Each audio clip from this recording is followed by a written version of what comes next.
Bank Nifty में ये एक स्ट्रॉन्ग रेजिस्टेंस होगा। ये जो लेवल बनेगा बैंक निफ्टी में, ये डू एंड डाई का सिचुएशन बनता हुआ दिख रहा है हमको वीकली कैंडल में, जो कि मार्केट को फिर से एक सेलिंग प्रेशर में लाने के लिए तब्दील कर देगा। नमस्कार दोस्तों, बैंक निफ्टी के और एक नया वीडियो में आपका स्वागत है। आज हम थोड़ा वीकली चार्ट आपको दिखाएंगे, क्या सपोर्ट रेजिस्टेंस को कैसे देखा जाता है, मैं इस वीडियो में आपको दिखाऊंगा। और मंडे के लिए जो ओपनिंग सेटअप होगा, मैं इसका एक नेक्स्ट पार्ट यानी कि कल मैं बना दूंगा, उसमें मैं छोटा सा एक वीडियो में आपको बता दूंगा कैसे ओपनिंग सेटअप में हम ट्रेड कर पाएंगे बैंक निफ्टी में। पहले वीकली कैंडल, डेली कैंडल देख लेते थोड़ा कहाँ स्टैंड कर रहा है। देखिए आज फिर से वही कैंडल, सिमिलरली वही कैंडल बनाते हुए चल रहा है। इधर में बैंक निफ्टी कंटिन्यू क्या हो रहा है, नीचे से सपोर्ट क्रिएट हो रहा है और तो और ऊपर से रेजिस्टेंस भी आ रहा है। फिर से लॉन्ग लेग दूजी टाइप का कैंडल फिर से बना दिया है।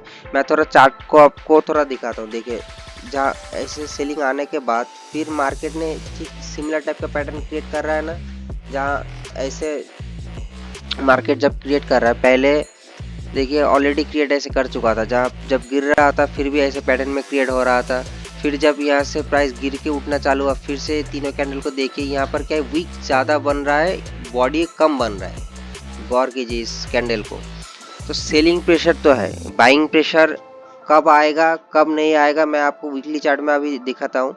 लेकिन डेली कैंडल में जब तक ये अभी एक स्ट्रॉन्ग जो सपोर्ट बन रहा था बैंक निफ्टी में, कंटिन्यू जो सपोर्ट बैंक निफ्टी को इतना दिन होल्ड करके रखा, फिर प्राइस जब नीचे आया फिर इसको होल्ड किया, फिर ऊपर गया, फिर नीचे आके कंसोलिडेट करके फिर ब्रेकडाउन दिया। अभी क्या है, रीटेस्ट करने जा रहा है। ध्यान से देखिए, दो पैटर्न बन रहा है। यहाँ पर रीटेस्ट करके फिर बैंक निफ्टी कंटिन्यू कर सकता है, या तो ऊपर की तरफ ब्रेकआउट दे सकते हैं। यहाँ पर कंसोलिडेट करना चाहिए। अगर कंसोलिडेट नहीं कर तो किसी फ्लो में जा रहा है तो ये फिर से नीचे आने के चांसेस बहुत ही ज़्यादा है, क्योंकि ऊपर ये स्ट्रॉन्ग रेजिस्टेंस अभी ये फेस करने वाला है। इंट्राडे के पर्पस से हाईली स्ट्रॉन्ग रेजिस्टेंस है यहाँ पर। वीकली चार्ट पे भी मार्केट अभी भी वीक है, क्योंकि मार्केट में जो सपोर्ट बनता हुआ आ रहा था, अभी ये कंटिन्यू रेजिस्टेंस फेस होगा मार्केट के लिए। जो सपोर्ट इधर टॉप पे रेजिस्टेंस लेके मार्केट नीचे आके फिर यहाँ पर कंसोलिडेट करके फिर ब्रेकआउट दिया था। अब ये स्ट्रॉन्ग क्या होगा, सपोर्ट। मार्केट फिर यहाँ पर आया, फिर यहाँ पर क्या दो टाइम सपोर्ट लिया, अभी तीसरे टाइम आ रहा है, यहाँ पर रुका, ब्रेकडाउन दिया, अभी प्राइस इसके ऊपर जा रहा है। तो इसके लिए क्या होगा, रेजिस्टेंस। मैं आपको ऑलरेडी बता चुका हूँ, किसी भी प्राइस के ऊपर अगर किसी लेवल के ऊपर अगर प्राइस आ रहा है तो सपोर्ट लेगा, किसी लेवल पे आ रहा है नीचे से ऊपर की तरफ तो रेजिस्टेंस लेगा। तो मार्केट यहाँ पर क्या बन रहा है, एक तो छोटा सा वीकली कैंडल में रीटेस्ट करके फिर ब्रेकडाउन दे सकता है बैंक निफ्टी में। ये एक स्ट्रॉन्ग रेजिस्टेंस होगा। ये जो लेवल बनेगा बैंक निफ्टी में, ये डू एंड डाई का सिचुएशन बनता हुआ दिख रहा है हमको वीकली कैंडल में, जो कि मार्केट को फिर से एक सेलिंग प्रेशर में लाने के लिए तब्दील कर देगा। और तो और मार्केट दो कंडीशन हो सकता है यहाँ पर। अगर मार्केट को देखिए ऊपर जाना है तो जो रेंज इधर बना था, 1.5-2 महीना का जो रेंज बना था, वैसे ही एक दो अगर वीक भी रुक के फिर भी ब्रेकआउट देता है तो ये मूव को सस्टेन करेगा। फिर मार्केट सीधा ऊपर की तरफ जाएगा और मार्केट के लिए फर्स्ट टारगेट ये रेंज बनेगा, सेकंड टारगेट ये रेंज एंड थर्ड टारगेट फिर से ये टॉप बनता हुआ दिख रहा है बैंक निफ्टी में वीकली चार्ट के बेसिस पे। मार्केट वीक कब है, जब तक इस रेंज के नीचे है, जब तक इस रेंज के नीचे है। मैं कंटिन्यू आपको बता रहा हूँ, जब तक इस रेंज के नीचे है प्राइस, यहाँ पर कंसोलिडेट करके अगर कंसोलिडेशन करता है ऐसे, तो दोनों ही तरफ का मूवमेंटम हो सकता है। तो ये क्या होगा, हम लोग के लिए नो ट्रेडिंग जोन है। यहाँ पर नो ट्रेडिंग जोन है। यहाँ पर हमको ना ही छोटा क्वांटिटी, मतलब ना ही बड़ा क्वांटिटी ट्रेड करना ऊपर की तरफ, ना ही बड़ा क्वांटिटी नीचे की तरफ, क्योंकि यहाँ पर वॉलेटाइल होने वाला है मार्केट। मैं आपको पहले ही बता दे रहा हूँ, ये ओवर द एक्सपीरियंस के बेस पे मैं आपको बता रहा हूँ। जब मार्केट ऐसे रेंज में आता है तब मार्केट वॉलेटाइल होता है, जैसे आज भी हुआ था। ऑल्दो साइडेज हुआ था, लेकिन जो मूव मिला था 100-150 पॉइंट का, वो भी बहुत ही वॉलेटाइल था। नीचे आकर सडन ऊपर चला गया, जिसमें हम लोग का एसएल हो गया था। ठीक है, अभी मार्केट के लिए जो स्ट्रक्चर बन रहा है, वो स्ट्रक्चर को भी थोड़ा आपको ध्यान रखना है। मार्केट क्या बन रहा है, वीक स्ट्रक्चर। यहाँ पर देखिए ये जो एम पैटर्न बन रहा है, ये दुनिया को दिख रहा है। हमको क्या दिख रहा है, प्राइस एक्शन, कि प्राइस यहाँ पर सपोर्ट ले सकता है या तो रेजिस्टेंस ले सकता है। तो प्राइस यहाँ पर आया, पुल बैक लेगा और फिर कंटिन्यू करेगा। क्यों कंटिन्यू करेगा, देखिए जिसने भी यहाँ पर टॉप पे सेल किया, कोई ना कोई तो सेल किया है। मैक्सिमम वहाँ पर स्मार्ट मनी और जो बड़ा पैसा 10,000 20,000 करोड़ लगा के बैठे, वो यहाँ पर सेल करके रखे हैं बैंक निफ्टी को। फिर मार्केट यहाँ पर आया, उन लोगों ने प्रॉफिट बुक किया है। मार्केट ने एक हफ्ते कुछ नहीं किया, थोड़ा ऊपर थोड़ा नीचे, फिर धीरे धीरे करके बैंक निफ्टी यहाँ पर आया, फिर शार्प रिवर्सल दिया।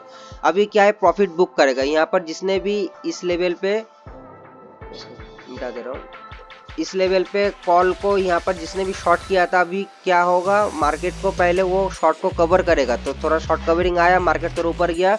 अभी ये जो रेंज बना है पूरी ये रेंज एक रेजिस्टेंस के फेस होगा मार्केट में। यहाँ पर मार्केट दो तरफा मोमेंटम कर सकती है, या तो ऊपर या तो नीचे।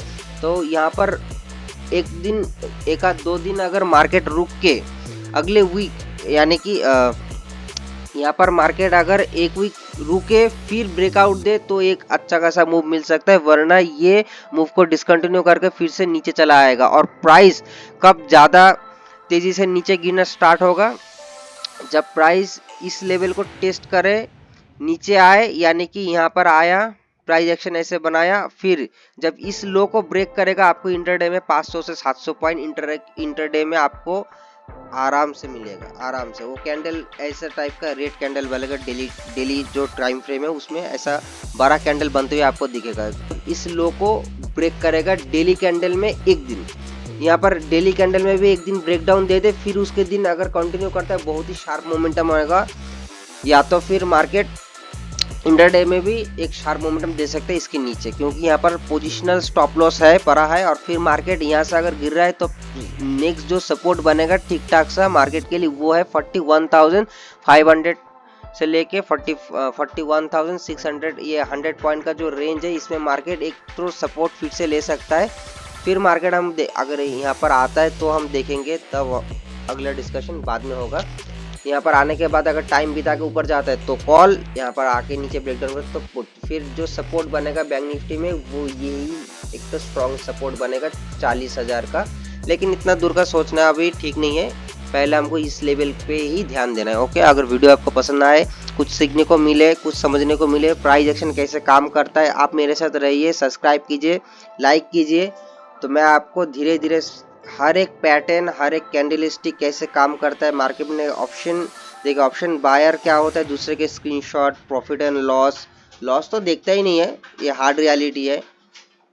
जो कोई भी ट्रेडर है इंटरडे में, अगर वो डिसिप्लिन से, जितना भी मार्केट में डिसिप्लिन होता है, अगर वो डिसिप्लिन नहीं मानता, वो कभी भी जिंदगी में ट्रेडर नहीं बन सकता। आप स्टैम्प पेपर लेके आइए, मैं लिख देता हूँ, कभी नहीं होगा। आप तो ट्रेडर हो ही हो, कोई दिक्कत नहीं, लेकिन प्रॉफिटेबल ट्रेडर कभी नहीं बन सकते। हमको लॉस हुआ तो कोई बात नहीं, लेकिन हमको 10 दिन में 7 दिन प्रॉफिट हो रहा है, हमको ये 7 दिन को इम्प्रूव करते हुए चलना है, 7 दिन से 6 दिन नहीं आना है, ये हमारा साइकोलॉजी है। लेकिन आप लोग क्या करते हैं, वो जो 3 दिन लॉस होगा, आप 3 दिन का लॉस, ये 7 दिन का प्रॉफिट आप देके एक बार में निकल जाओ, ऐसा नहीं करना है, ठीक है।